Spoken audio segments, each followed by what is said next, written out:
তিনবারের প্রধানমন্ত্রী বেগম খালেদা জিয়াকে উন্নত চিকিৎসার জন্য লন্ডনে নিতে ঢাকায় পৌঁছেছেন পুত্রবধূ জোবাইদা রহমান। সকাল 10:30টার দিকে তিনি হযরত শাহজালাল বিমানবন্দরে পৌঁছান।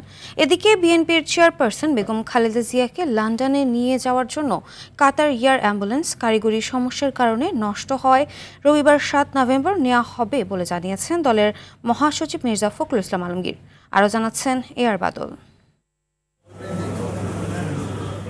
বিএনপি চেয়ারপারসন বেগম খালেদা জিয়াকে উন্নত চিকিৎসার জন্য লন্ডনে নিতে দলের ভারপ্রাপ্ত চেয়ারম্যান তারেক রহমানের সহধর্মিণী ডাক্তার জুবাইদা রহমান ঢাকায় পৌঁছেছেন।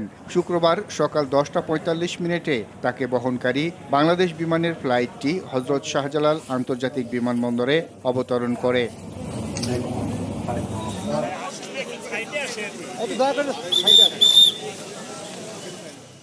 অন্যদিকে বিএনপি মহাসচিব মির্জা ফখরুল ইসলাম আলমগীর জানিয়েছেন, রবিবার লন্ডনে নেওয়া হবে সাবেক প্রধানমন্ত্রী বেগম খালেদা জিয়াকে।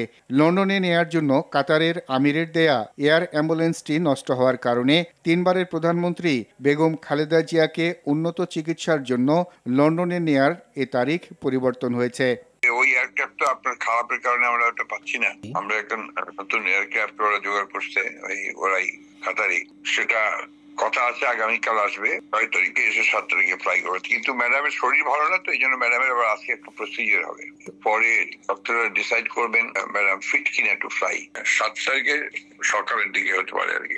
এর আগে রাজধানীর এভার কেয়ার হাসপাতালে চিকিৎসাধীন বিএনপি চেয়ারপারসন বেগম খালেদা জিয়াকে উন্নত চিকিৎসার জন্য লন্ডনে নেয়ার সব প্রস্তুতি সম্পন্ন হয়। 23 নভেম্বর শ্বাসকষ্ট নিয়ে ভর্তি হলেও শারীরিক অবস্থার উন্নতি না হওয়ায় চিকিৎসকদের পরামর্শ, পরিবার ও দলের পক্ষ থেকে এই সিদ্ধান্ত নেওয়া হয়। এআর বাদল, RTV, ঢাকা।